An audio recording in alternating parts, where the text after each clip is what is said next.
वैसे तो मैंने शाम की तैयारी पूरी कर ली थी, जो मुझे बनाना था मैं बना चुकी थी, जो कि मैंने बनाई थी कटहल की सब्जी, जो कि मैं आपको आगे दिखाने वाली हूँ।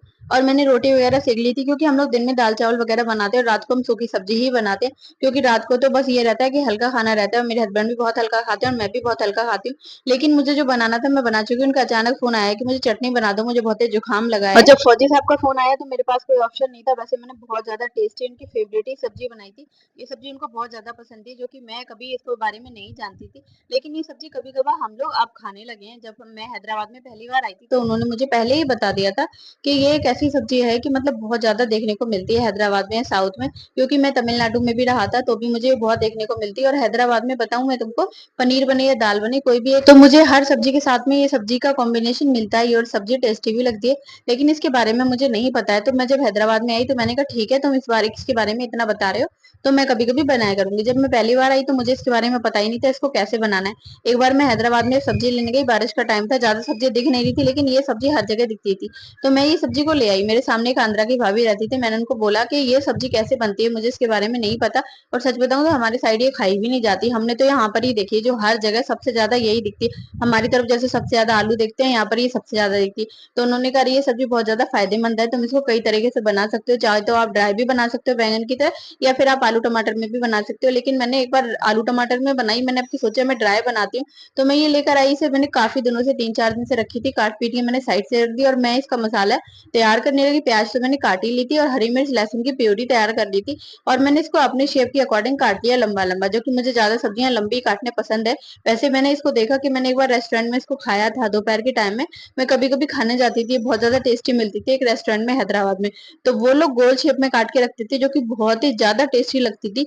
मैं अगर बताऊं तो मैं उन लोगों को जैसा नहीं बना पाई, क्योंकि मैं लास्ट में भी आते टाइम यही बोल रही कि मुझे जाने से पहले एक बार वो सब्जी जो खिला कि दो। चाइनीज रेस्टोरेंट था, इतना टेस्टी बनती थी ये सब्जी, इतनी दोपहर में अगर आप सुबह में तो अगर आप जाओ साउथ एरिया में तो आपको ऑलमोस्ट हर जगह आपको वही मिलेगा, इडली डोसा सांबर। लेकिन आप दोपहर में जाओ तो अगर आप लंच के लिए जा रहे हो तो आपको ये सब्जी और रसन वगैरह जरूर मिलेगा, जो कि ये सब्जी उस रेस्टोरेंट की इतनी अच्छी लगती थी। प्योर वेज चाइनीज रेस्टोरेंट था, जो कि मैं कभी कभार जाने लगी थी कोरोना टाइम से, जब मैं प्रेगनेंसी में टेस्ट कराने जाती थी दोपहर में, थक जाती थी, फिर मेरा मन करता था कि मैं कहाँ, जब लास्ट का कोरोना बचा था जो कि अब आने जाने लगे थे, तो मैं अपने हस्बैंड से बोलती थी कोई ऐसा रेस्टोरेंट देख लो जो वेज हो, क्योंकि हम लोग प्योर वेजिटेरियन है। और मैं यहाँ से अपना चेकअप वेकअप करा के जाती हूँ, दोपहर में मुझे खाना बनाना बहुत भारी पड़ता है। तो हस्बैंड बोले ठीक है, मैं ऐसा ही कोई देख लूंगा नियर बाई में। तो उन्होंने एक सर्च किया था, चाइनीज रेस्टोरेंट था जो कि प्योर वेज था। वहां पे ये मिलती थी सब्जी, इतनी टेस्टी होती थी, इतनी टेस्टी होती थी। वहां की हमने सारी रेसिपी ट्राई करी, पर मुझे नहीं लगा कि इसके टक्कर की कोई सब्जी थी, और मैं भी नहीं बना पाई सच बताऊं इसके टक्कर की। मैंने ये सब्जी बना बनू के तैयार कर ली थी, शाम का पूरा मैंने डिनर तैयार कर लिया था, जो कि हम 2 लोग रहते हैं और 2 लोगों में हम कितनी भी कम सब्जी बनाए तो ये बच ही जाती है, चाहे हम आधा किलो बनाए या फिर उससे कम बनाए। तो मैंने ये दिन में बनाई थी और मैंने अपने हस्बैंड को बोला कि आज इसी सब्जी से कर लो। अगर वो बता देते हैं कि मत करना, कुछ बना लेना, तो मैं बना लेती हूँ। लेकिन मैं उनसे पूछती हूँ जाने से पहले कि मैं अगर इस सब्जी से कर लूँ तो आप खा लोगे रात को? उन्होंने कहा ठीक है खा लूंगा। दोपहर में तो वो दही के साथ खा गए थे। लेकिन अचानक से उनका फोन आया 10 मिनट पहले, 10 बजे वो आने वाले थे, 9:30 बजे, लगभग पौने 10 बजे उनका फोन आया कि मुझे ना तुम लहसुन की चटनी बना के रख दो। किसी ने मुझे यहाँ पे बताया कि मुझे लहसुन की चटनी खानी चाहिए इस टाइम पे, मुझे अचानक से जुकाम लग गया।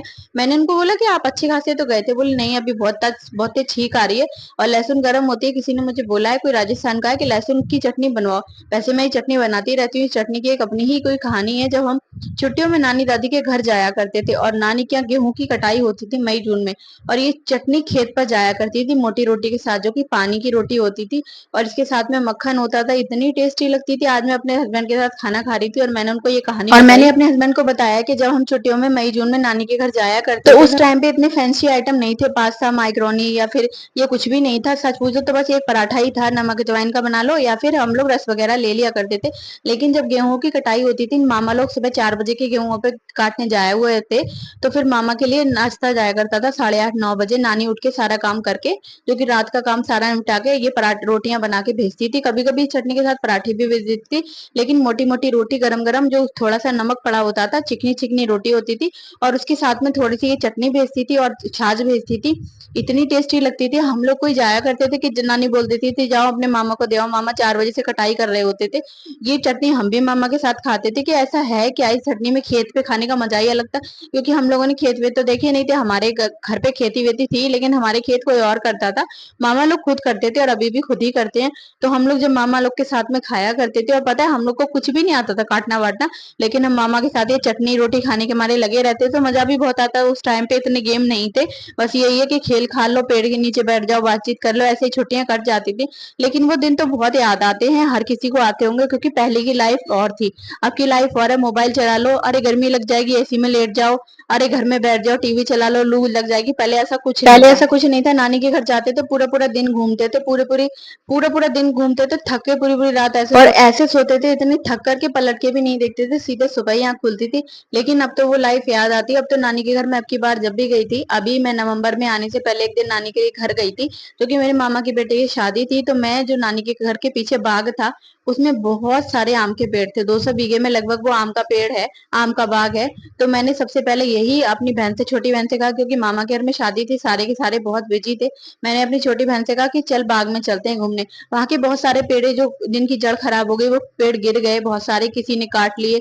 कोई कोई लड़की की शादी होती है, वहां का जो बनिया है जिसका बाग का पेड़ है, तो वो किसी गरीब लड़की को दे देता है कि भट्टी लगवा लो, एक पेड़ काट लो तुम। तो बहुत सारा ऐसा बाग तो नहीं रहा, लेकिन वो यादें अभी भी ताजा थी। तो मैंने बहन से बोला कि ऐसा करेंगे, सुबह का जब टाइम लगेगा ना, तो सबसे पहले बाग में घूमने चलेंगे। वहां पर गए, हमने बहुत सारी पिक्चर्स क्लिक करी, बहुत सारी वीडियोस बनाई, लेकिन बचपन तो ताजा नहीं होता, बस यादें आ जाती है कि हाँ हम ऐसा क्या करते थे। हमारे सारे, मेरे जो मामा की बेटियां वगैरह थी वो तो छोटी थी, लेकिन मेरे और सारे फ्रेंड्स थे जो कि लड़कियां ही थी सारी, जो कि गांव की हुआ करती थी। अब तो उनकी शादी हो गई, पता भी नहीं चला कि कहाँ कहाँ कौन कौन किस किस दिशा में गई है, ना ही कोई देखने को मिली इस बार। कहते हैं ना कि हर जगह की अपनी यादें होती हैं, याद होती है, लेकिन नानी के घर की ऐसी यादें रहती हैं कि मैं थोड़ा सा इमोशनल हो रही हूँ, पर ये बात सच है कि नानी के घर की ऐसी यादें रहती हैं बचपन की, कि जो बच्चा बड़ा हो जाए, शादी हो के किसी भी दिशा में चला जाए, दुनिया चली इधर उधर हो जाए, लेकिन नानी के घर की बचपन की यादें नहीं रहती हैं। लड़की चाहे ससुराल चली जाए, लड़का जहाँ शादी करके अपनी बहू को ले आए, लेकिन बताते यही है कि हम अपनी नानी घर जाया करते थे, हम ऐसा करते थे, हमने नानी के घर ऐसा सीखा। और कुकिंग वगैरह मैंने नानी से ही सीखी। वैसे मेरी मम्मी को भी बहुत अच्छी आती है, पर मेरी नानी के घर पे मैं ज्यादा रहती थी, छुट्टी होते ही मैं नानी के घर भाग लेती थी, मेरा नानी से ज्यादा अटैचमेंट था। तो मुझे ये नानी बहुत ज्यादा, मतलब बहुत नई नई रेसिपी सिखाया करती थी कि मसाला कैसे भूनना है, गाँव का काम कैसे करना है। तो ये सब कुछ मैंने उन्हीं से सीखा, और आज 5 साल हो गए मेरी शादी को, ससुराल की तरफ से मेरी कोई कंप्लेन नहीं कर सकता कि इस लड़की को इस तरीके से काम नहीं आता। तो मुझे बहुत ज्यादा मिस करती हूँ मैं अपने बचपन को, ऐसा नहीं है, हर लड़की करती है। तो मुझे जब मैंने चटनी बना ली और मैंने इधर बना ली अपनी कुंदरू की सब्जी, मेरा मन किया कि रागी की रोटी बना लेना चाहिए, क्योंकि नानी के घर पे सूखी सब्जी के साथ में, चटनी के साथ में, कभी कभी मैं बाजरा की रोटी बहुत खाती थी, बाजरा की चावल की। मेरे पास इस टाइम बाजरा चावल का तो नहीं था, लेकिन रागी का आटा था, क्योंकि रागी का आटा आजकल बहुत ज्यादा ट्रेंडिंग भी है और बहुत ज्यादा हेल्दी भी है। तो मैंने सोचा कि मैं इसी तरीके से बनाऊं, मेरी नानी इसी तरीके से बनाती थी। सच बताऊं, नानी और मम्मी, आजकल के लोग तो गर्म पानी में पका के बना रहे हैं, जो कि उसकी रोटी गिलगिली बनती है। अगर आप हथेली से रोटी ऐसे करके बनाओ तो बहुत ज्यादा टेस्टी बनती है, जो अपना नेचुरल टेस्ट रहता है वो आता है। और जो भी बनाने वाले गर्म पानी में बना रहे हैं वो बिल्कुल भी तरीका अच्छा नहीं है, क्योंकि उसकी रोटी गिलगिली बनती है, वो आटा पहले गल जाता है। क्योंकि जैसे हम पापड़ वगैरह तोड़ते हैं ना, गर्म पानी में गलाते हैं, तो वो बात नहीं आती। वीडियो अच्छी लगी तो लाइक शेयर